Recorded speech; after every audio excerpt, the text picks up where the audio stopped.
House Majority Whip and representative of Louisiana's 1st Congressional District, Steve Scalise, was in Corning today at a fundraiser for Congressman Tom Reed. You may recognize Scalise as the congressman that was gravely injured last year at the GOP congressional baseball practice.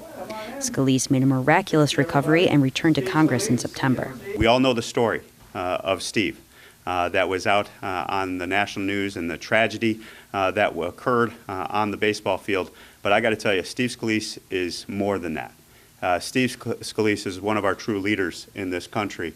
And to have Steve here in our hometown is something I'm very proud of. You know, Tom is not only a friend, but he's one of the people that helps us get our agenda passed.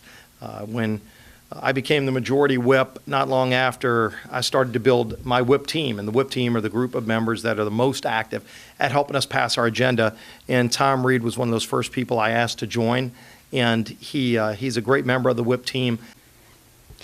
With Paul Ryan announcing he would not be seeking re-election as Speaker of the House this November, many had their eyes on Scalise to be his successor if Republicans maintain control of the House. Scalise has stated he would not run against House Majority Leader Kevin McCarthy. Well, look, Kevin and I are both friends, and I think Kevin would tell you the same thing that I'm about to tell you.